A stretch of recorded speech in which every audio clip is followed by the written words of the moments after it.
Everybody wants to improve their life, but most people don't even know where to start.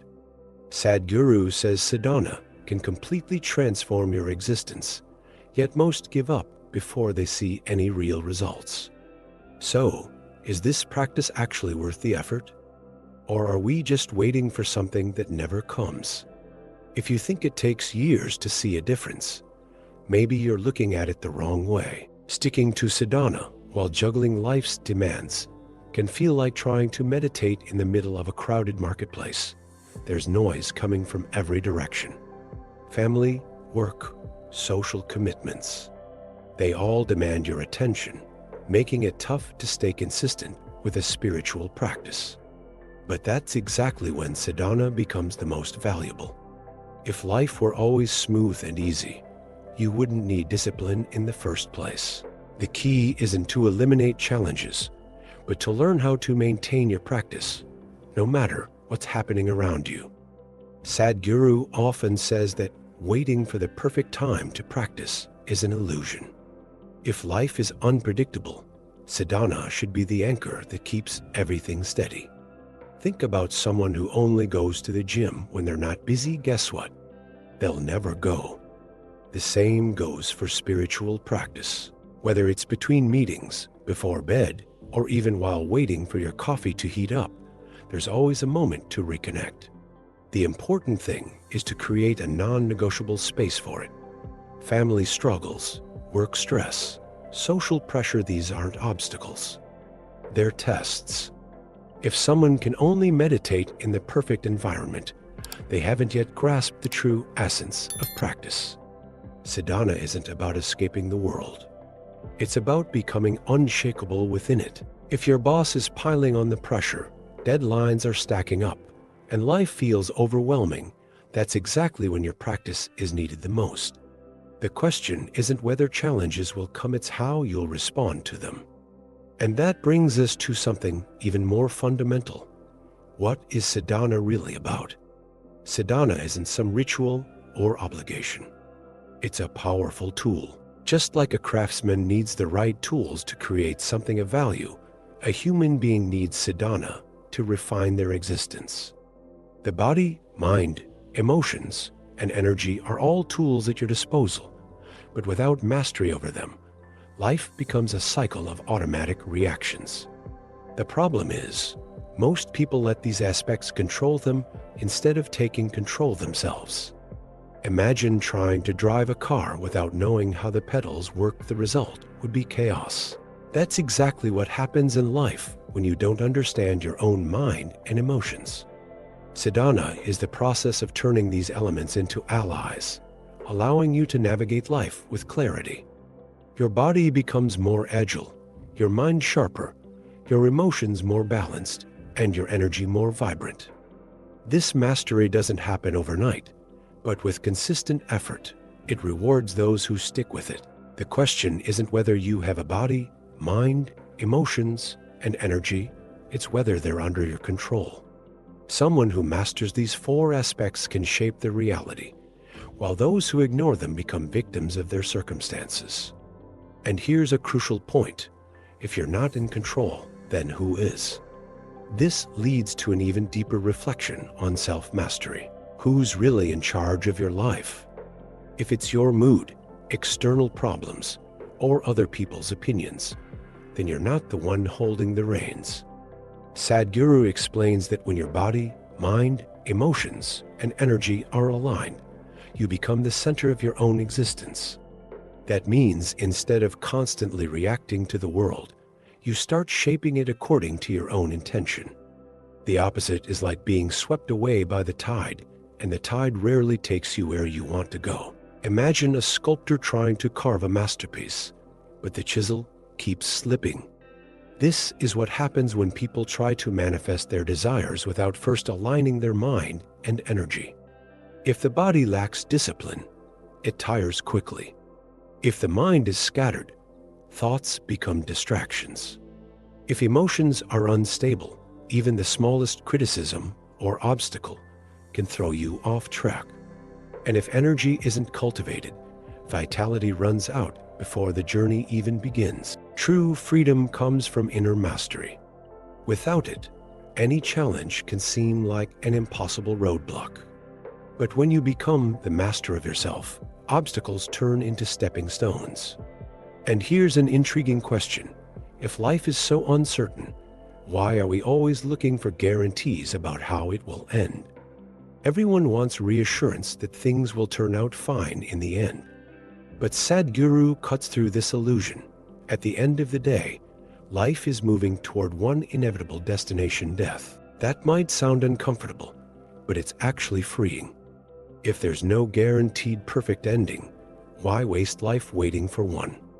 Instead of chasing security, it makes more sense to focus on the present and turn every moment into something meaningful. Most people postpone life for a later that never comes. They think, when I have more money, I'll be happy. Or, when everything is settled, I'll finally relax. But the problem is, there's always something left unfinished. If happiness depends on some ideal outcome, it will never be reached. Sadhana teaches you to live fully before the day is over, whether it's an ordinary day or your last one. What really matters isn't how the story ends, but how it's written in every moment. If someone spends their life waiting for the perfect ending, they end up missing out on actually living. And the solution to this isn't in feel-good motivational words. It's in a consistent practice that refines the experience of life itself. After all, when a mechanism is well tuned, it requires little maintenance. And that brings us to the importance of seeing sadhana as a finely calibrated tool. A well-calibrated machine doesn't need constant adjustments, it just works. The same goes for sadhana. When practice is consistent, life flows with less turbulence. But when someone neglects this inner maintenance, small problems quickly turn into major crises. The body feels more exhausted, the mind becomes chaotic, emotions spiral out of control, and energy drains faster than ever. And suddenly, everything feels unbearably heavy. Sadhguru compares sadhana to a well-tuned car. If the engine is in great shape, the ride is smooth. If it's not, every little bump in the road feels like a disaster. People who practice regularly don't suddenly escape life's difficulties, but their ability to handle them shifts entirely. Instead of panicking at every challenge, they respond with clarity and stability. And that inner shift changes everything around them. The biggest advantage of a well-adjusted tool is that it allows things to function efficiently with minimal effort.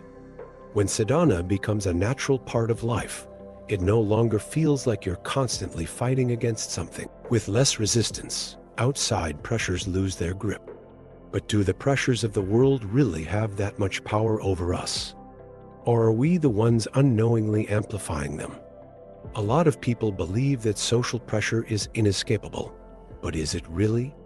Sadhguru explains that external pressure only affects those who haven't yet strengthened their inner world. If someone's opinion can ruin your entire day, it means you've handed over control to something outside of yourself. But when sadhana is a constant presence, those influences lose their power. The world keeps talking, but its impact on you weakens dramatically. Think of someone trying to meditate in a noisy place. At first, the sounds are distracting, but over time, their focus shifts inward. In the same way, regular practice teaches you to stay grounded even when everything around you is chaotic. The small dramas of life, gossip, and random opinions stop affecting you so much, not because they've disappeared, but because your mind no longer clings to them. Life doesn't happen in isolation, but that doesn't mean it has to be ruled by external influences. Just like a boat sinks when water gets inside, the mind drowns when outside pressures invade its inner space. But a well-tuned spiritual tool prevents that from happening. And if sadhana actually works, why wait until the end of the day to see the results? It wouldn't make sense to plant a tree and expect it to grow instantly, right? Yet, strangely, that's how many people approach spiritual practice, as something that will only bring results in the distant future. Sadhguru breaks this illusion by explaining that sadhana isn't an investment for someday. It's an experience that transforms you right now. The effect isn't in far off promises, it's in the real shift that happens the moment you practice. Think of someone who starts working out, expecting to see a fit body months from now. If they pay attention, they'll notice that even after the first workout, they already feel more energized and mentally clear. The same goes for sadhana. The moment you engage in the practice, your breath changes, your mind slows down, and your body relaxes. These aren't future benefits, they're immediate effects that build over time. Waiting for life to improve after years of practice is like holding an umbrella in the rain, but getting soaked anyway, just because you think you haven't been holding it long enough. Sadhana works while you do it. If sadhana works in the present, why put it off? What's stopping you from taking control of your mind, emotions, and energy right now?